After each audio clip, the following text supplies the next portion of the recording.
What's up guys, I'm back in our video, so making a video.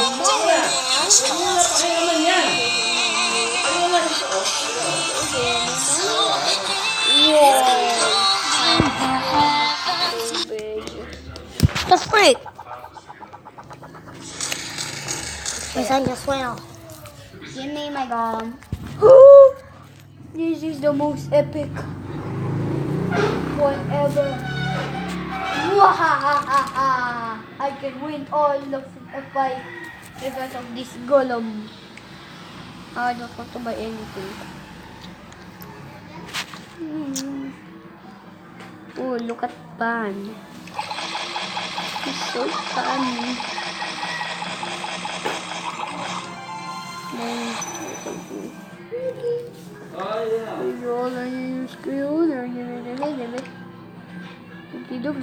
Level 9.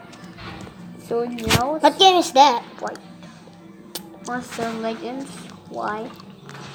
Monster Legends? So guys, what? Unnecessary data? Don't waste all my data. I don't need any games like boring games. I'm just gonna do this.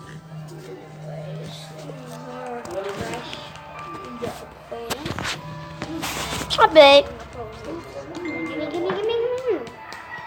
In a week? What are you even trying to do to me? Filming me! Okay. I'm not gonna get it. Woo! Yep. Give me your answer. Tokyo Ghoul Rebirth. I need to go to please. I don't know what to do, but let's go to the library. What you Let have? me see. I need again. Have my head.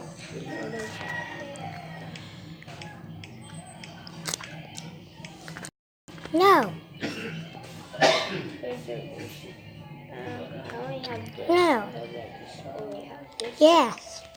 Yes. Love it. Ay, ako. Ewan ko nga sa iyo. Ano? Yeah. Have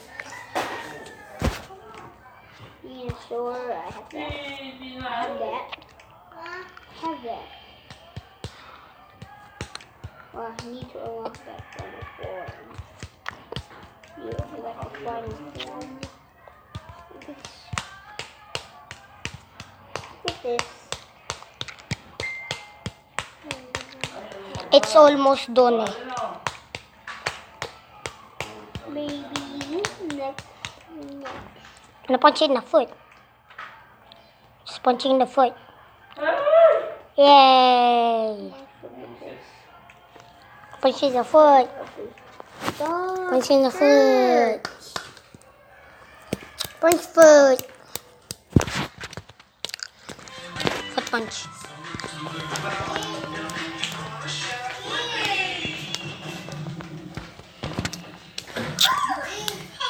Ay, ano? Naano ko lang eh. Bakit yung sa ano? Up.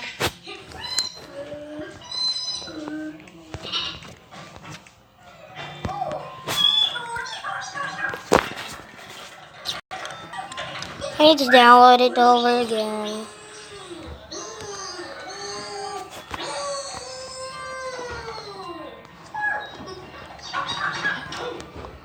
Ayun na po. Level up.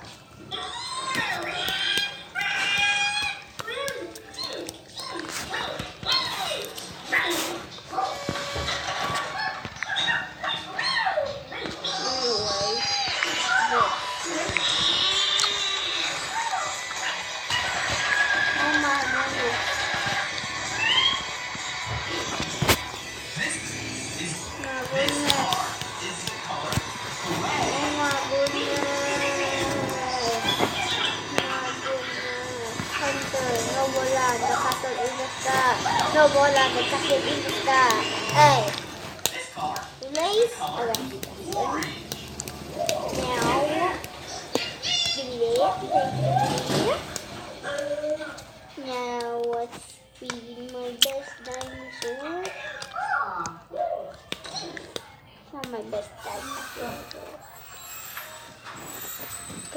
pan. We need pan. What?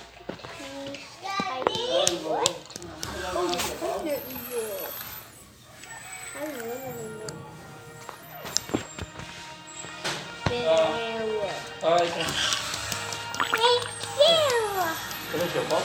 Anyways, I have to go. Bye guys, wait before I leave. I'll show you where I got. Oo nga. Anyways, do you Okay. need to poop on my pants? Anyways, bye. Dali mo na lang mo.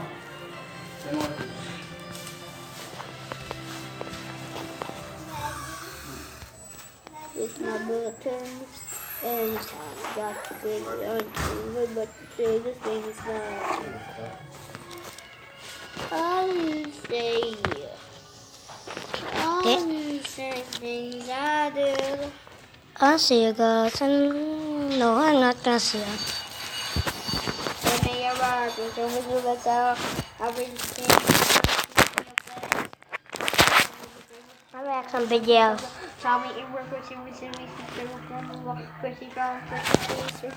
Probably prayer. Road gone wrong. The trip going wrong.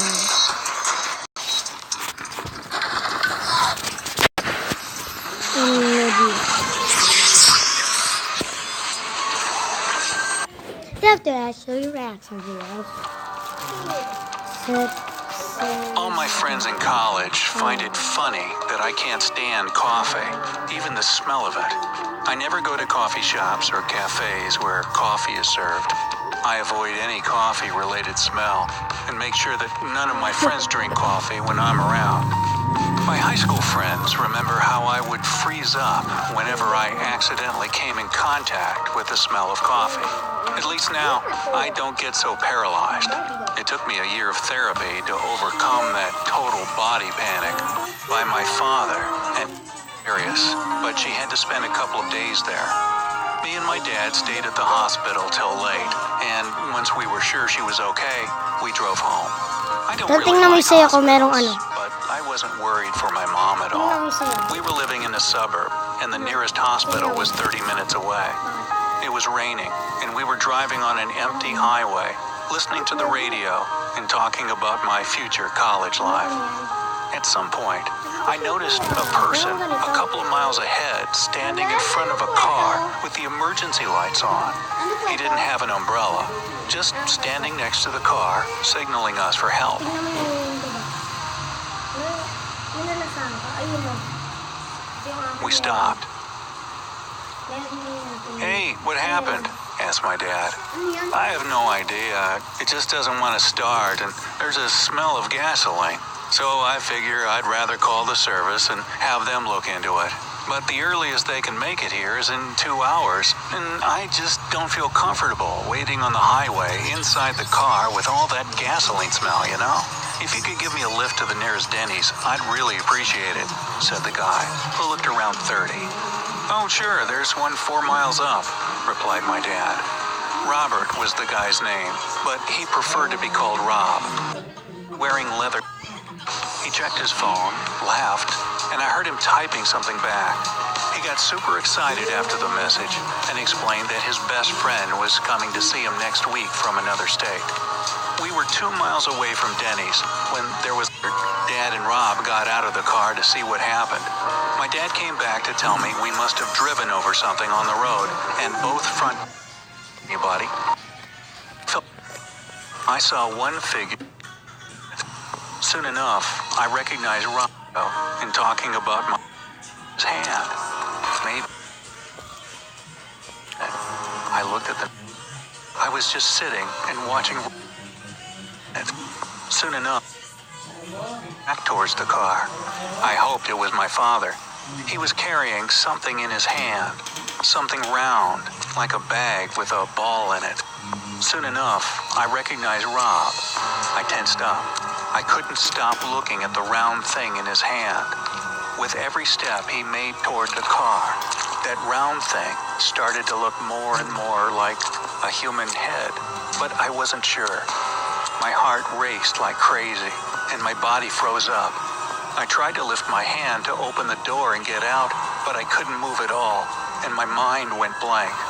I was just sitting and watching Rob come closer and closer and closer. Moments later, he was at the back door of the car. He peered in and looked at me. He smiled, and I saw his mouth had no teeth at all. He raised his hand with a knife in it. I looked at the knife. It had red paint on it, and something was telling me that it was someone's blood. He scratched the window with the knife, smiled again, and waved.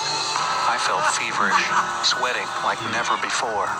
He stood there looking at me for what seemed like hours. But then, suddenly, he laughed out loud, stood up, and started to walk away from the car, still holding something round in his hand. Maybe I was delusional, but I think I saw hair and blood dripping off that round thing. A cut-off head. I can't swear I saw it, but I think I did. I watched him slowly walk away, swinging that round thing from side to side, soon disappearing into the night. I just sat there, paralyzed. I could and probably should have gotten out of the car, asked something.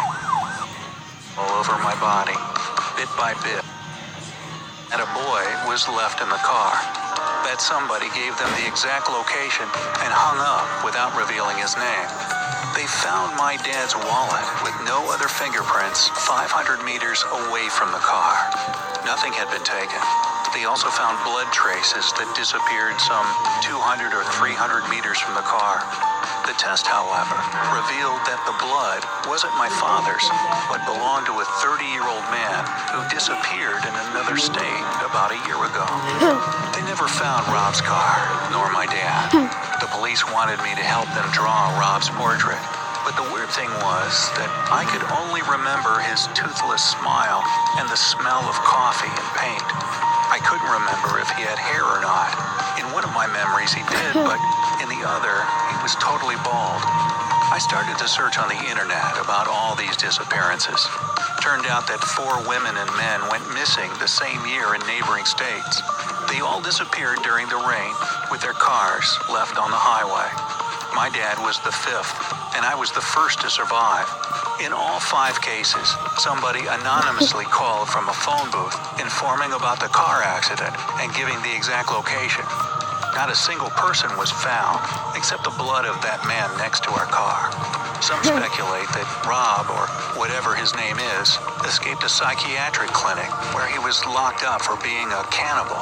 There are even pictures shared by somebody of a mid-30s looking guy with long black hair, though he looks pretty normal.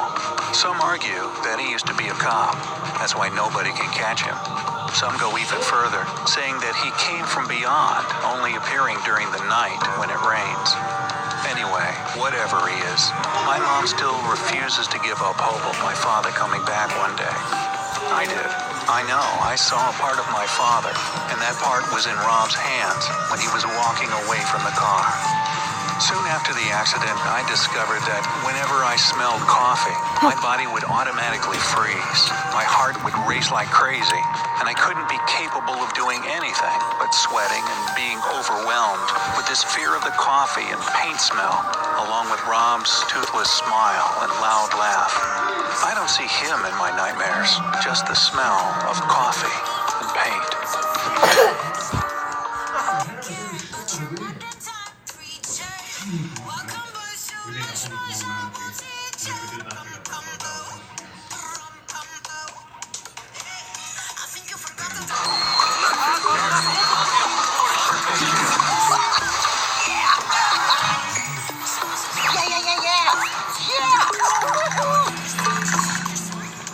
Real-time live events. Get the fire started.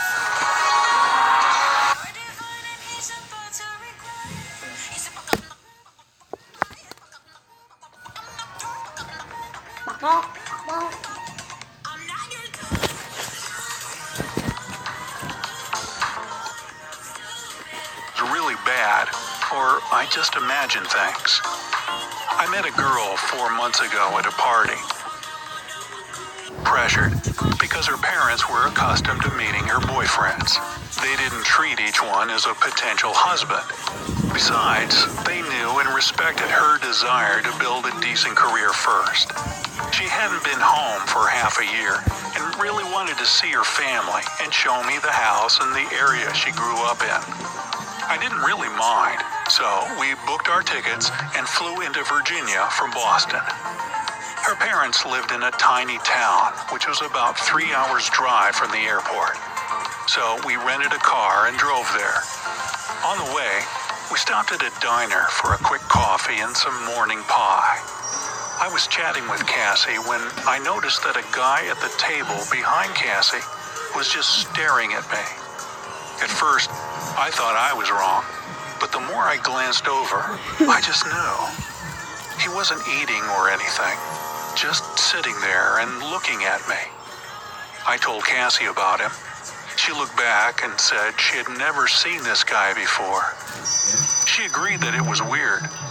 Instead of asking him why he was so into me, we decided to leave as we finished our coffee and had no more reason to stay.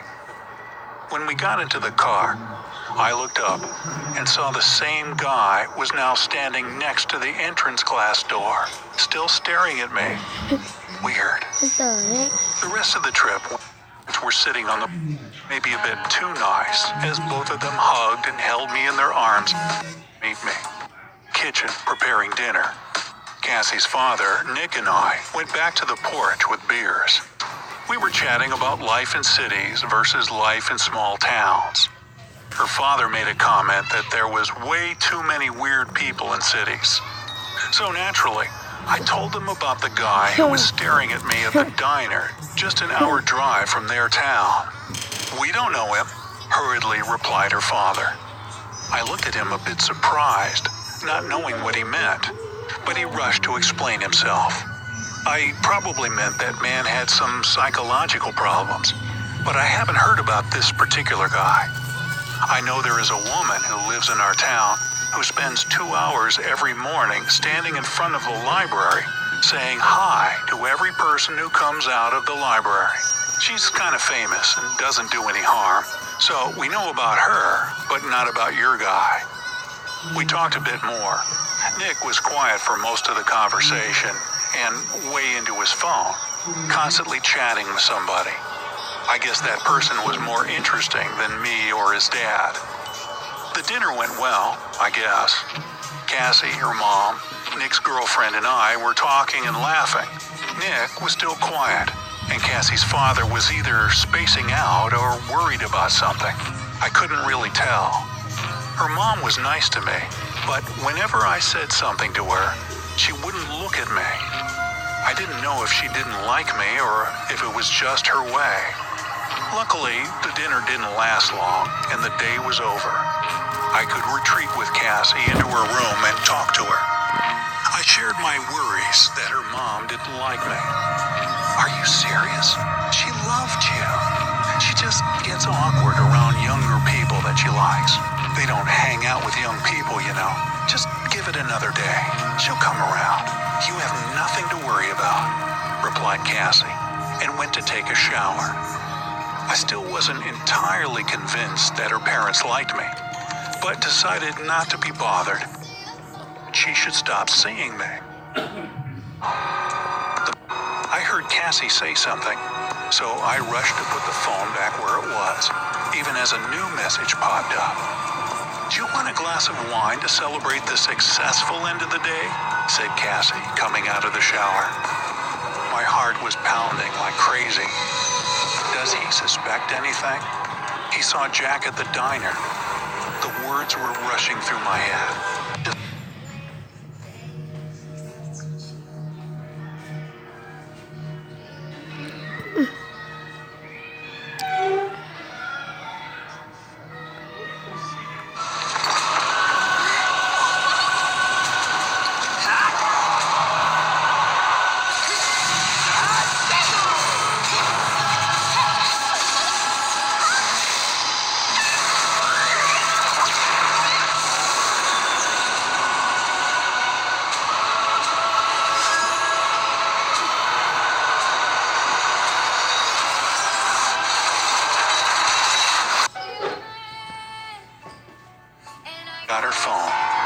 messages, texted something back, turned off the lights, and was soon fast asleep, unlike me.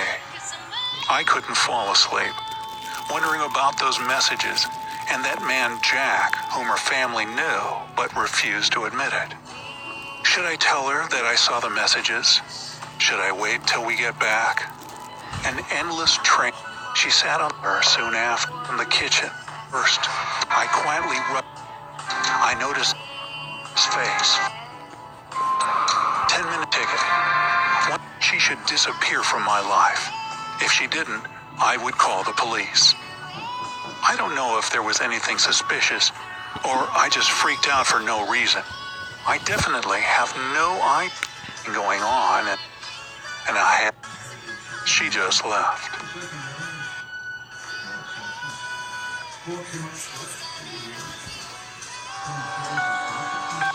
Dad, scrolling through, chilling outside the house, waiting for an adventure.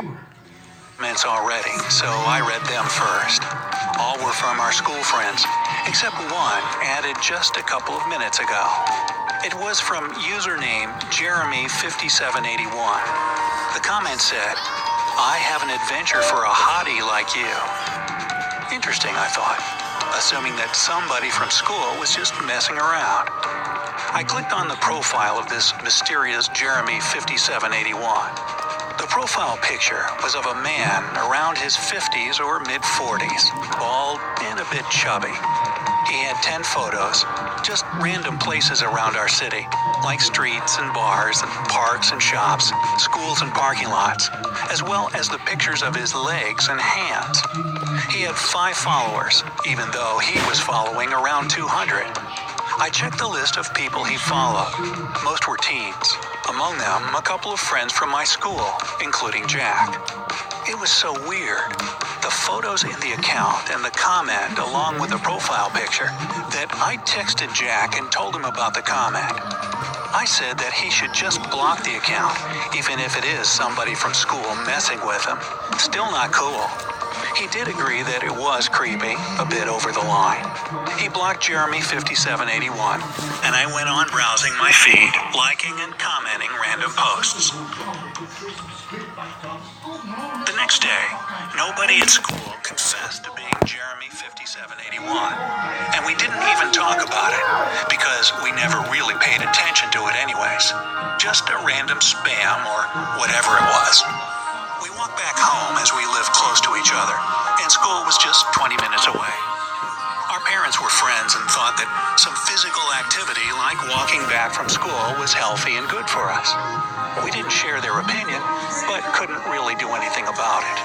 Well, at least they were dropping us off at school in the mornings. We were walking home, arguing which game was the greatest of all time. So Jack was arguing for Fortnite. I was raving for Warcraft, when I suddenly looked back and noticed a black BMW driving slowly on the road right behind us. I thought it was weird that the road was absolutely empty, but the guy was still driving behind us. I told Jack about the car, and at first, we dismissed the idea of being followed. However, he continued driving right behind us for another 10 minutes, which brought about an uneasy feeling. We reached my house, and I told Jack he should definitely come inside with me. Once inside, we looked through a window and saw the car speed up and turn off our street. That was really creepy. But again, maybe we were paranoid or watched too many action movies.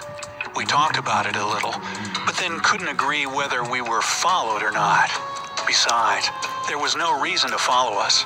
We were the most ordinary Bye, guys. teens I'll out see you there, next and the same time. went for our Bye.